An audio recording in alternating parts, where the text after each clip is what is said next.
Hey, this is Antonio. Welcome back to my channel. I was ready for some fighting words. In this video, I want to talk about Roiman Villa. And I guess the question I'd like to pose is, who's next for Roiman Villa? And I have a great opponent for you right after this. If you like the videos, please take this time right now to subscribe to the channel. Also, if you could, in the same moment, hit that thumbs up button because it really does help and support the channel. Thank you for that. Now let's jump back into this. I have the perfect opponent for Roiman Villa. He's coming off a great win over Rashidi Ellis. And I don't think too many people were necessarily thinking he was going to be the guy. In fact, I know his own promotion didn't think he was going to be the guy, especially when Rashidi Ellis and Jaron Ennis kind of got into it at the press conference. Everybody was banking on, well, when Rashidi Ellis knocks out or just gets through Roiman Villa, we can get this. We can get Jaron Ennis and we can get Rashidi Ellis. How about that? Two young guns going at it. That's great. Let's do that. That's gonna work. They've already talked up the fight and everybody's got feeling good about it.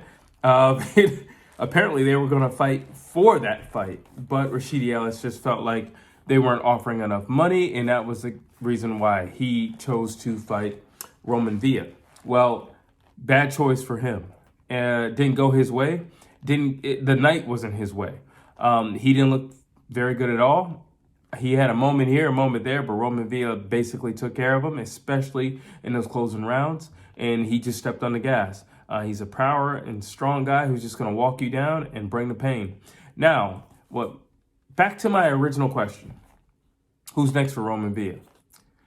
So it looks like Jaron Ennis has been calling out Errol Spence, calling out Terrence Bud Crawford, calling out basically anybody with a belt. But since Errol Spence is occupied and he's going to have Keith Thurman, how about Roiman Villa? Why not? We already know that it was going to be lined up pretty much so that Rashidi Ellis, say he would have beat Roiman Villa, was going to get maybe Jaron Ennis next.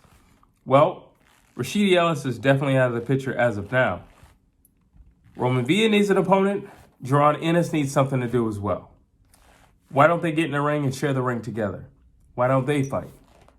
And I think that's a great choice. Why not? It keeps both guys in the spotlight. I mean, they're both really hot right now. I feel like Roiman Villa had a really big night after beating Rashidi Ellis. You know, Rashidi Ellis was a really big prospect, and I feel like, you know, by taking him out, he definitely made a statement. And I think he made himself the man that night, because the whole show was Gervonta Tank Davis and Jaron Ennis. But it was really Ennis's breakout party where maybe you could headline your own show. Well, he didn't do as well as expected. So that being said, I feel like Roiman Villa really took advantage of the opportunity that was presented before him in Rashidi Ellis, and he handled business. And he made himself a name. He made himself a mark. And he did what he had to do, and he cemented himself. And I think with this added exposure and this added spotlight, I just feel like maybe he should take a run for Jaron Ennis. Why not? Why not? I think that'd be a really fun fight.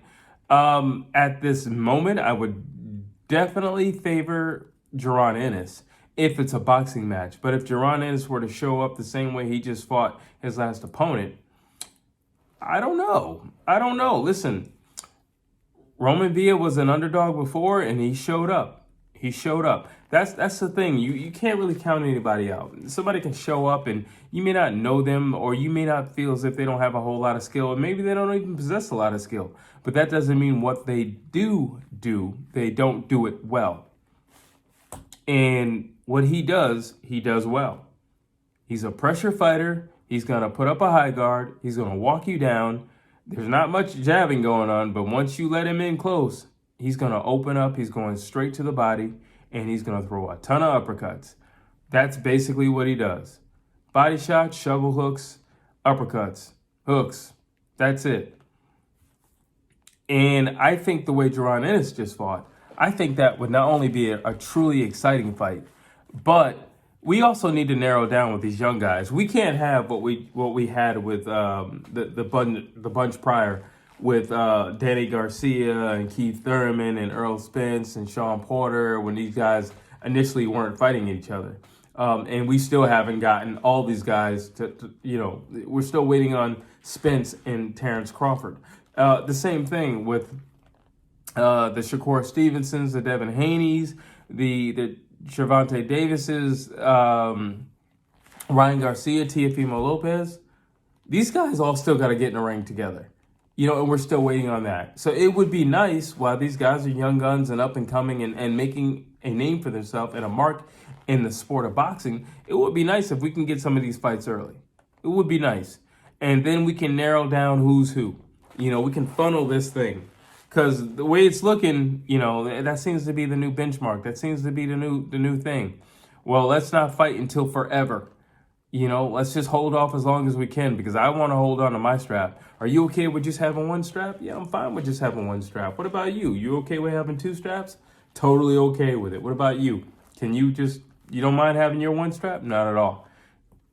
So let's just all agree not to fight each other for whatever the reason is. But if these young guys, these guys who are just popping onto the scene fight each other now, well then by the time, the cream rises to the crop, there's only going to be one or two guys left anyway.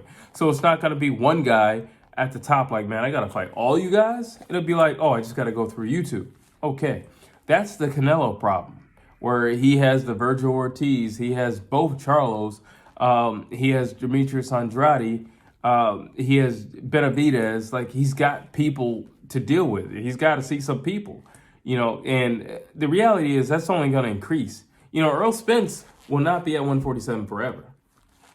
He will definitely at some point be at 160, because I don't feel like he's going to make a long stay at 154, especially if Charlo's there. I don't know how their relationship is going to work out. He has stated in the past that he doesn't mind fighting Charlo, which I guess questions their relationship. But business is business and personal is personal. So I don't really know how that's going to work out. But I do know with his star power, he could call for a Canelo fight. And I think everybody and their mama, including myself, would be interested in watching to see how that showdown would go down. So we don't want that same situation to happen again. That's happened literally 3-4 weight classes. We still, there's guys without belts who won't fight each other. Look at AJ and Deontay Wilder and all these guys. So it would be really nice if these guys, while they're on the come up and they really want to make a name for themselves, well, if I can't get my hands on the guy with the strap, what I could do is I can get my hands on the guy who's up and coming, that everybody's got their eyes on it, and he just had a sensational performance. That would be wise. I think strategically that would be wise. I think marketing-wise that would be wise, because that is a bang-up fight. Jaron Ennis also stated the reason he couldn't get a knockout was because his opponent came to survive and not to actually fight. Well, I can promise you this, Jaron Ennis, if you were to fight Roiman Villa, he would more than show up for a fight. He would not be backing down. You would know exactly where he is at all times, because he would definitely 150% be in your face. Why don't you guys fight? I don't think he would shy away from the fight. I don't think Jaron Ennis would shy away from the fight. I think the only thing that would keep Jaron Ennis away is his eyes on that belt so tightly that he's not seeing anything else. But number one, you won't be fighting for it anytime soon. And number two, what's the likelihood that you're going to get it anyway? Because the reality is, Earl Spence can kind of fight just about anybody he wants outside of Terrence Crawford. He can pretty much fight anybody he wants. Simply because everybody knows what he can generate. So he's not slowly but surely. I feel like he's probably gotten to that point, especially if he fights in Texas. There are not too many people that he could say, hey, you want to fight? And they would probably turn him down.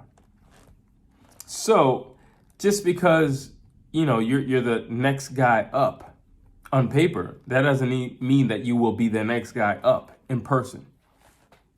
In the meantime, what you could do is look at this guy over here who just had a sensational performance and make the statement you meant to make on that night when you didn't make that statement you meant to make. That's about that.